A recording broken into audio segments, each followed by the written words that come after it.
लेकिन नहीं लोगों को समझ आता कि हाजरा का और सकीना का क्या बॉन्ड है। और कोई बहुत लोगों ने ये सवाल उठाया कि भाई कोई औरत कैसे बर्दाश्त कर सकती है कि एक दिन सडनली एक तूफानी रात को उसके हस्बैंड की एक्स लवर, वो भी ऐसी जिसकी दास्तानें और 20 साल आपने you heard about the story and the love story and the entire romance between Maqsood Sahab and Sakina, इस औरत ने कैसे इसको अपने घर में बर्दाश्त किया? हाजरा जैसी तो औरतें होती नहीं हैं।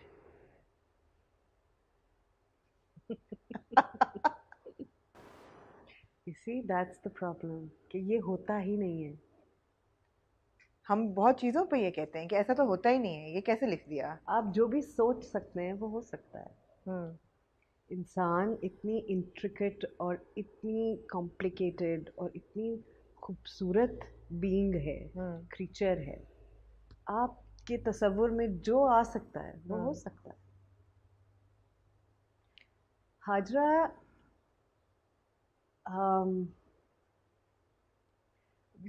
इक्कीसवीं एपिसोड आ जाती ना तो it would have been so much easier for me. I think We can maybe run it after the 21st episode. But I still can't tell you. I'll destroy it for you. But I think Hajra understands love. Period. Absolutely. I think that in itself makes so many things easy for you. फिर उसने अमीरा को थप्पड़ क्यों मारा? Because Amira is not love. It's not love. You think it is? No, of course not. Complete infatuation. Yeah. With I think an Also idea of love. हाँ. Also because that's the only love she knows. Yeah. उसने और कुछ और देखा ही उसने नहीं। और इससे ज़्यादा अजीम मोहब्बत सोनू से क्या हो सकती है जो 20 साल बाद भी चली जा रही है? बिकॉज वो इतनी अनरिजॉल्व्ड और अटकी हुई है। वो जो अटकन है ना उस मोहब्बत की, उसने उसे सिस्टम से बाहर नहीं जाने दिया है। और उस दौरान में क्या क्या पनप रहा है उसको रेकग्नाइज करने का भी मौका नहीं दिया है। तो कोई चीज़ जब आपके सिस्टम में कुछ भी हो, कोई भी अनरिजॉल्व चीज़, चाहे वो कोई पेरेंट के साथ रिलेशनशिप है, किसी सिबलिंग के साथ रिलेशनशिप है, मैरिज है, बच्चे हैं,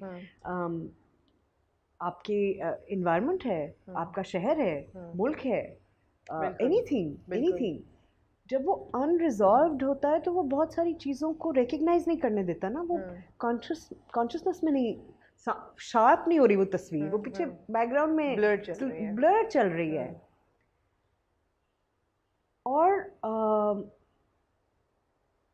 क्योंकि हाजरा समझती है कि ये कितना इम्पोर्टेंट है मकसूद साहब के लिए,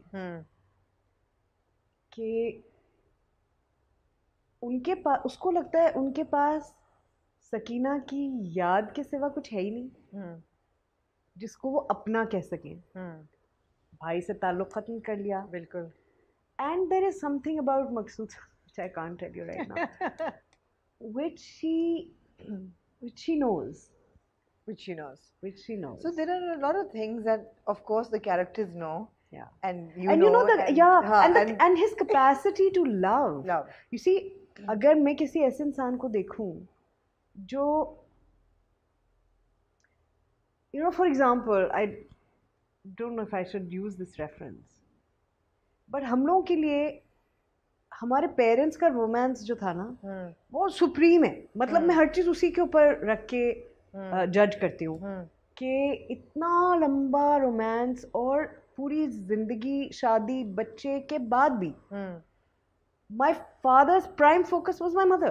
How lovely. We were like on the side. How lovely. How lovely. We were, I think, only because we were her children. But that's such a good memory to hold on to. Such a good feeling to hold on to. There you go. Yeah. So now I know it's easy when you think about your parents being in love like that. But for someone who has nothing else, to be like Amira, actually, she's in love with this idea of two people being able to love each other like this, which she will never have. Selflessly, for so long. For so long. Forever. So उसमें उसकी self esteem भी चली गई है, उसमें उसकी खुद मुख्तारी भी चली गई है, तो उसने अपने पास कुछ रखा ही नहीं।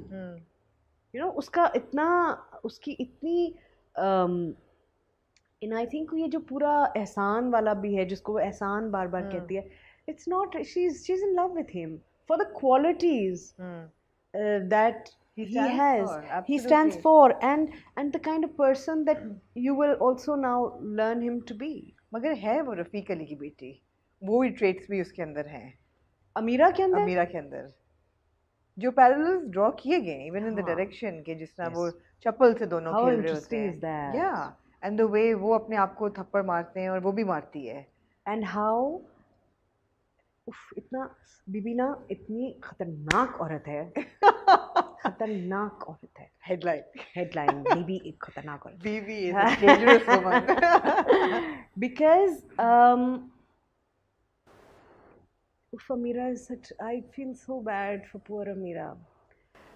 मोहब्बत की कहानी मोहब्बत एक फैंटेसी है, बिल्कुल, और पावर रफीक अली है, सो उसने जो जिस तरह जिंदगी गुजारने का जो तरीका उसने सीखा है, जिस तरह वो जिंदगी गुजार रही है, वो रफीक अली है, बट जो वो एस्पायर कर रही है, जो उसकी ख्वाहिश है, जो उसकी फैंटेसी है, वो मकसूद साहब है, और वो सकीना है, और वो सकीना और उनकी मोहब्बत है, which is not real anymore, you know, and they're like stark opposites of each other. So if you start feeling it, अब logic reason हो सकता है, नहीं हो सकता, आप सब भूल जाते हैं, and if you really ask me the truth, what is left behind after I have said this is pain.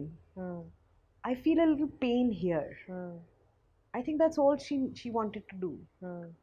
She wanted you to be able to feel pain of characters that you seemingly don't understand. Exactly. Or relate with. You make room for them in your heart. Exactly. Which I think we've stopped doing. ड्रामे देख के, because एक तो वो आपको उस level पे approach भी नहीं कर रहे, they are not really approaching your heart, they are just not at all eyeballs, not exactly, and convenience. So if I keep telling you, अगर मैं आपको बार बार वही बात बताती रहूं जो आपको पहले से पता है, और आपको बस इतना ही पता है, और किसी भी इंसान को अपनी ज़िंदगी में जो लिमिटेड एक्सपोजर होता है, बहुत कम लोग हैं जो एफर्ट करते हैं अपना एक्सपोजर बढ़ाने के लिए, क्योंकि आप ज़्यादातर वक्त तो आप काम करते हैं हमारी जैसी सोसाइटीज़ में, ख़वातीन भी और हजरात भी, कि हम वो कंफर्ट और वो सिक्योर बबल कैसे क्रिएट करें जिसके अंदर बस जो हम जानते हैं वो इतना तो थ्रेट है, सोसाइटी में थ्रेट है, ट्रेडिशन को तोड़ने में थ्रेट है, अपना जहन रखना थ्रेट है, सवाल पूछना थ्रेट है, उसमें आप इतने कॉन्फ्लिक्ट में कैसे रह सकते हैं? तो आप अपने लिए एक बबल क्रिएट करते हैं ना. अब ड्रामा उस बबल का हिस्सा बन गया है, सेफ्टी नेट है ना, instead of doing the opposite. बिल्कुल, it was supposed to be doing the opposite. It was, and it did initially. Absolutely. Raqib से जैसा ड्रामा, उसकी वो व्यूअरशिप नहीं होगी जो कि एक run of the mill drama की होगी. आपने महरपोश भी किया, उसकी viewership was a lot more than Raqeeb से.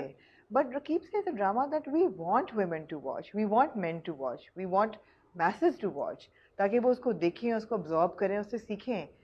How are we going to cross this bridge? How are we going to connect commerce and content? ये किस तरह इन दोनों का होगा?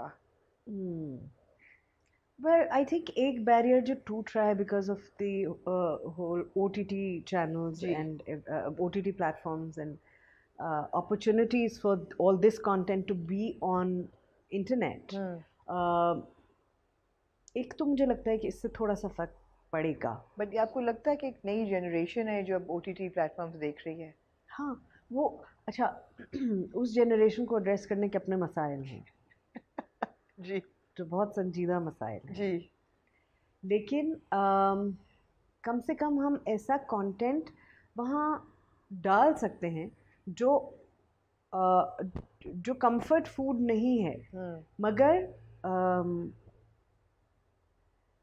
वैसे ये भी क्वेश्चनेबल है कि वहाँ हम वो कंटेंट डाल सकते हैं अभी या कि नहीं। नहीं डाल सकते। वक्त लगेगा यकीनन हमें उसमें, लेकिन जैसे कि मैं पहले कह रही थी कि तारीख अपना वक्त लेती है, हर चीज़ की तब्दीली अपना वक्त लेती है, और हम एक बहुत ही मडल्ड, बहुत ही जम्बल्ड अप वक्त के अंदर हैं जहाँ बिल्कुल सब चीज़ें एक दूसरे के साथ गुत्थम गुत्था हो चुकी हो हैं। चुकी हैं। अब ये सुलझाते सुलझाते हमें कितना वक्त लगेगा,